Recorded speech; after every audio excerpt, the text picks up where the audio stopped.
Rakkoon biraa nimooniyaa. Nimooniyaa jechuun maali? Michii sombaa jechuudha. Inflammatory process of lung parenchyma. Kulkuluu sombaati. Michii sombaa jaama. That is commonly caused by infectious agent. Irra hedduutti wantoota dhukkuba nama qabsiisaniin dhufa inni kun. Infectious agent jechuun wantoota daddabaran. Wantoota dhukkuba fidan taatee ka daddabru. Pneumonia is the most common cause of death. Hedduminaan dhukkuba nama ajjeesu keessaa ijoon isa kana pneumonia. Pneumonia kana yoo adda qoqqoodne classification of pneumonia there are three classification methods jira. Malattiin adda qoqqoodnu mala sadii qaba. Clinically, etiologically fi radiological jennee bakka sadii baafna. Clinically mallattoo irra mul'atu irra hundooyneeti. Bakka itti qabame irra hundooyneeti. Etiologically waan isa kana fide irra hundooyneeti.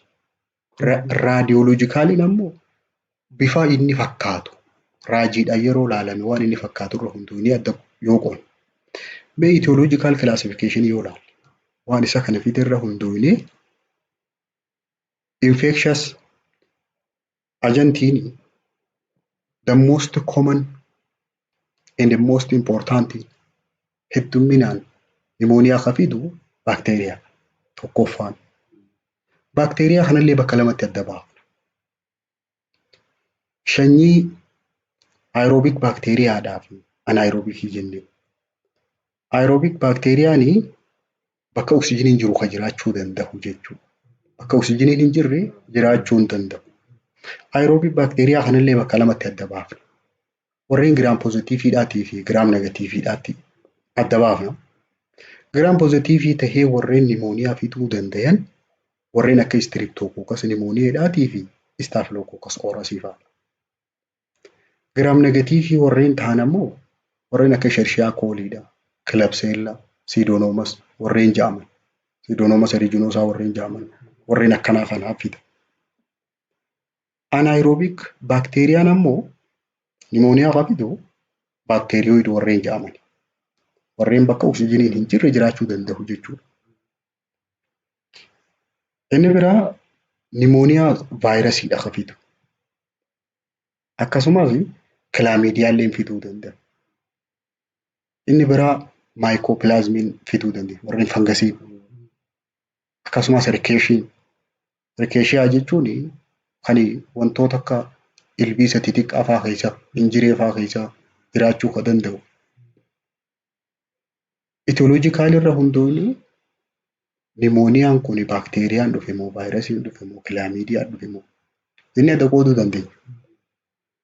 Malli lammaffaadhaa radiological or anatomic classification qoodamiinsa bakka sombarraa bakka hubamte irra hundooyne. Jalqaba lobar pneumonia jedhaniidha. Lobar pneumonia jechuun sombi suni kan miidhame substantial portion of one or more lobe is involved. Sombarraa hangi hubame takka loobii takka kutaa takka yookaan immoo takkoo oli yoo ta'e lobar pneumonia jedhama. Inni biraa broncho pneumonia. Broncho pneumonia jechuun bakki inni irraa eegale bronkaayii keessaa eegale ujummoo san keessa. Distributed in the fashion ni faffacaa ifa wal fakkaataa ta'een having originated in one or more localized area within bronchi.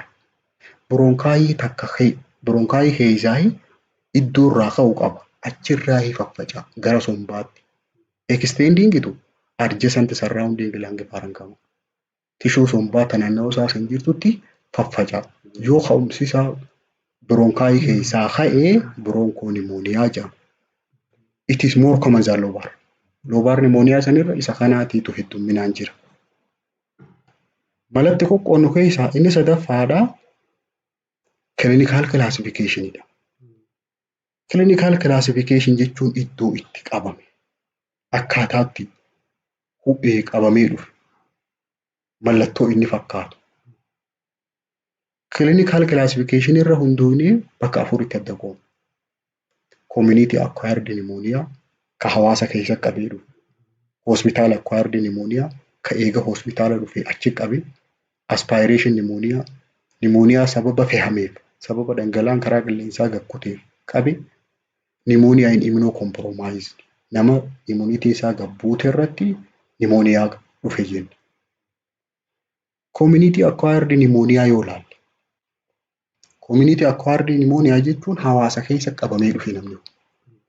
It is a pneumonia in the community. Hawaasa keessatti qabamee rakkuma saniin dhufe mana yaalaa.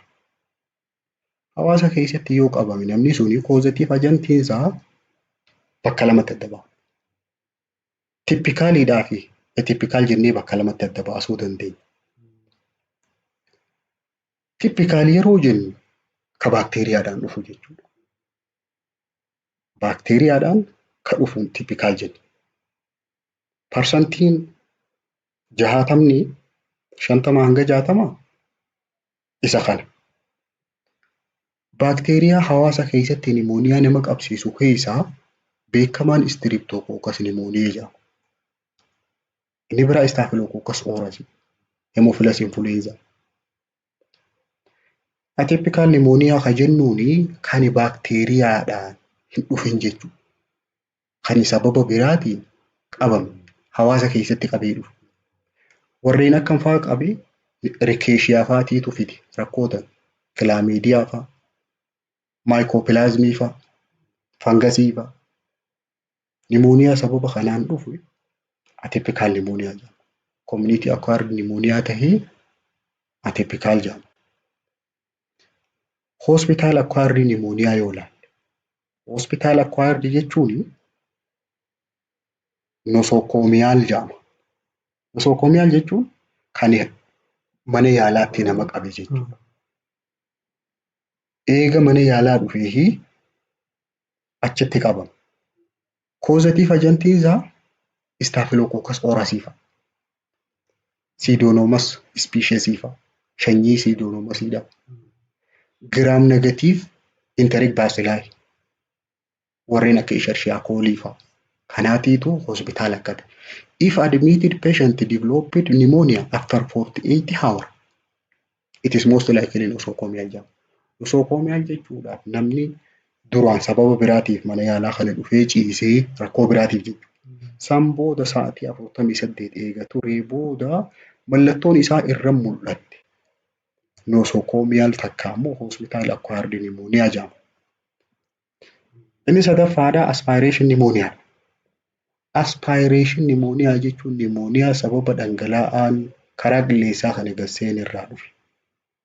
Predisposing factoriin isaa aspiration pneumonia si qabuudhaaf wantoonni sababa ta'uu danda'an tokko koomaadha, of wallaaluudha, unconsciousness. Namni yoo of wallaale dhangala'aan karaa qilleensaa gasseen. Inni biraa seizure gaggabdoo yoo qabaatu. Causative agentiin namni tokko aspirational pneumoniaadhaan yoo qabame wantoonni sababa ta'uu danda'an, wantoonni fiduu danda'an most of them isaanii normal flora. Baakteeriyaa uumamaan afaan kana keessa jiruutu yeroo dhangala'aan gasseenu wajjin kakkutu. They are anaerobic oral species. Sanyii baakteeriyaadhaa anaerobic warreen ta'an keessaa ka afaan keessa jiru. They can cause inni kun yeroo niifi somba keessa gasseene maal fiduu danda'a? Necrosis of lung fida. Somba kana madeessa. Ajjeesuu danda'a somba kana. Suppression fida. Suppression jechuun warreen eelaa fiduu danda'an jechuudha. Bakka dhaqan san madeessanii transforming eelaa warreen fiduu danda'an. As a result, boodarra namni tokko yoo aspiration pneumoniaadhaan qabame laangii absasii itti dhufuu mala. Madaa'uu, eeluu sombaa. Clinical featuring isaa. Clinical featuring mallattooleen namni tokko yooniif pneumoniaadhaan qabame mimic pulmonary TB, TB sombaa, dhukkuba sombaa sanillee itti kakaasuu danda'a. Mimic godhuu danda'a. Dhukkuba TBdhaa san. Feverii qaba, laayidaa qaba. And also chilii qaba ni hollachiisa, itti dhaamutu, qabbanatti jira. Weight loss qaba, kiiloon isaa gabbuutii Pleuritic chest pain qaba. Na diddira jira. Pleuritic chest pain jechuun yeroo fi hafuura baafattu. Yeroo hargantu si diruu jechuudha. Si waraanuu yeroo hafuura baafattuuti. Blood stiffness illee qaba namni sun. Akhiinsaa dhiigaan wal makatu. Inni afuraffaadhaa nimooniyaa immunocompromised. Nama immuniitiin isaa gabbuute irratti nimooniyaa dhufu. Nimooniyaan namoota akkanaa kanarra dhufu. Causative agentiin isaa parsantii 50 opportunistic infection. Opportunistic infection jechuun dhukkuboota hanga immuniitiin ta'e gabbuutu sirra taa'ee si eegu jechuudha.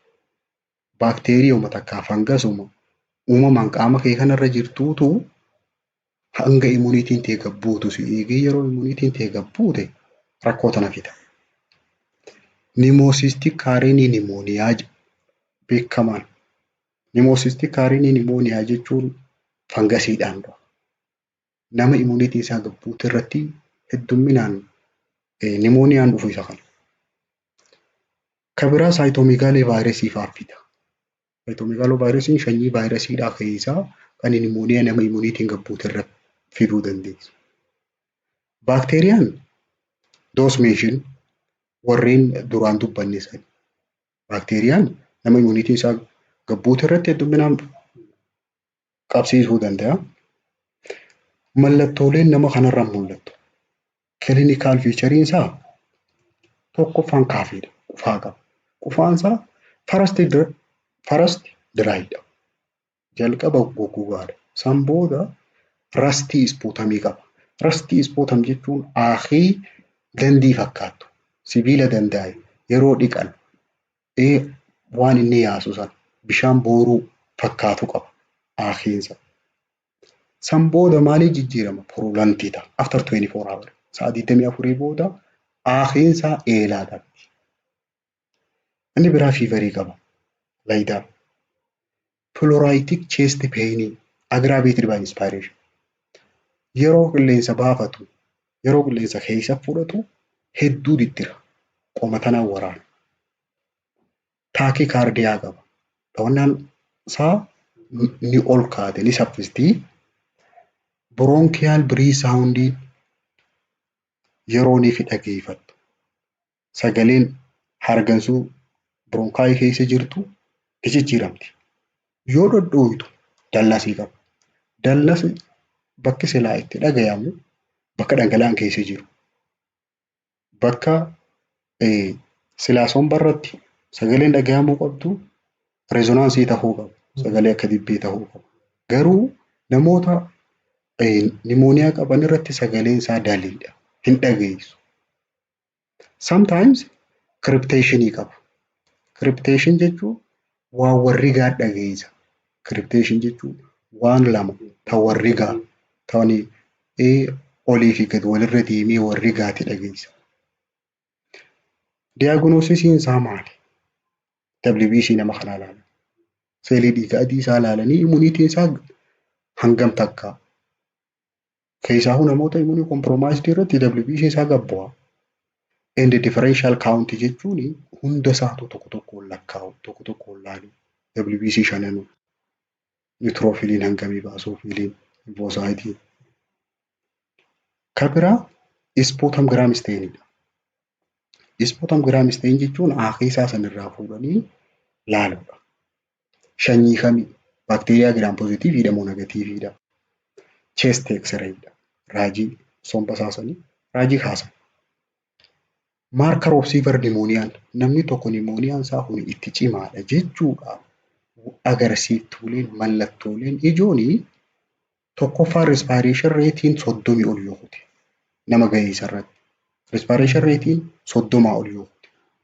Siyaanoosis yoo qabaate. Siyaanoosis jechuun halluun gogaasaa blue colour yoo taate yoonii fi bifa samiidhaa fakkaata. Blue discoloration. And also hypotension yoo qabaate. Hypotension jechuun BP isaa yoo gabbuute. And also confusion yoo qabaate. Yoo of wallaale. Eejiin isaa 60 ol yoo jira. Umriin isaa amata 60 ol yoo taate. Nimooniyaa yoo qabu. If more than or equal to 2 lobes involved.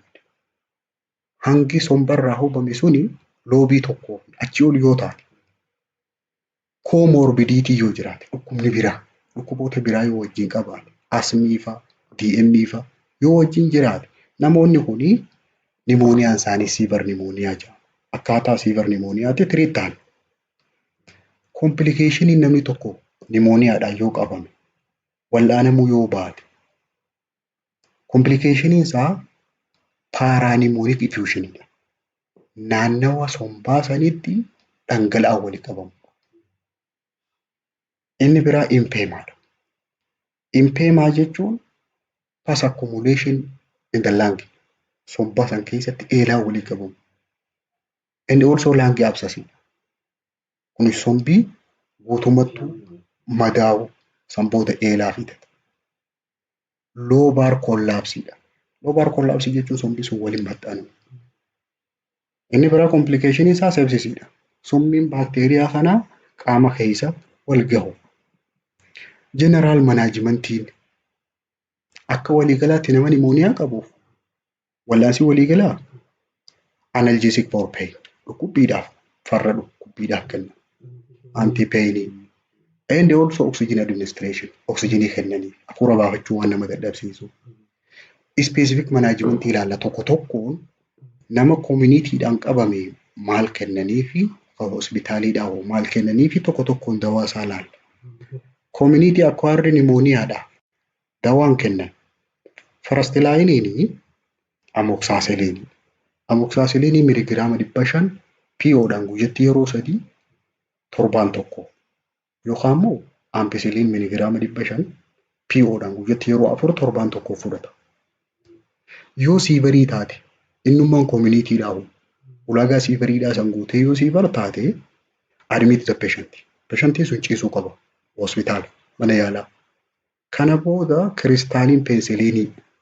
Kiristaaliin peensiliinii 150 hanga 250tti international unity kiiloo namtichaatiin baay'isanii sa'aatii 24 keessatti divided into 6 dose bakka 6tti addaan fuudhanii kennaniif. Waan inni kiiloo isaatiin baay'iftee sa'aatii 24 keessatti waan inni fudhatu. Egaa shallaydee booda bakka 6tti adda baaftee kennita. For atypical pneumonia. Atypical pneumoniaan pneumonia baakteeriyaadhaan hin dhufin jechuudha. Warreen akka rickettsia fa'aadhaan, chlamydia fa'aadhaan kan dhufu yoo taate erythromycin kennama. Erythromycin miligiraama 500. PO'dhaan QID for 7 days guyyaa 7. Akkasuma yookaan tetracycline miligiraama 500 PO'dhaan guyyaatti yeroo 4 torbaan tokko. Erythromycin it is a cover all cause of community acquired pneumonia. Rakkoolee pneumonia hawaasa keessatti nama qabu kana hundi inni kun cover godhuu danda'a. Erythromycin isa kanaaf filataman. Hospital acquired pneumonia yoo taate isa mana yaalaa eega dhaqanii nama qabu kana yoo taate 4 gram negative bacteria yoonii fi ka'umsi isaa gram negative taate gentamicin miligiraama 80 IV'dhaan yookaan immoo IM'dhaan guyyaatti yeroo 3 torbaan tokko hanga guyyaa 10. Yoo gram positive taate bakteeriyaan sun warreen akka staphylococcus aureus fa'aa yoo taate cloxacillin kennama.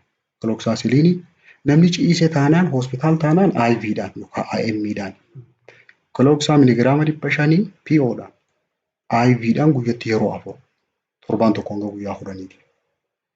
Yoo aspiration pneumonia taate kan dhangala'aan gakkotuudhaan nama qabu yoo taate metronidazole miligiraama 500 PO TID'dhaa fi amoxicillin miligiraama 500 PO yookaan immoo IV'dhaan TID fudhata. Pneumonia nama immuniitiin isaa gabbuute irratti mudatu yoo taate cystic carine pneumonia yoo ta'e cystic carine pneumonia yoo taate mallattoolee isaa beekuu qabda. Mallattooleen isaa clinical manifestation cystic carineedha. Shortness of breathing hafuurri itti jijjiitu hafuura baafachuu dadhabu dry cough qufaansaa goggogaa ta'uudhaa fi fiivarii qabaachuudha. Physical examination yeroo laaltu marked tachypnea and cyanosis hargansuu tana hafarsa. Akkasumas halluun gogaadhaa tuni ni jijjiiramti bifa cuquliisa taati.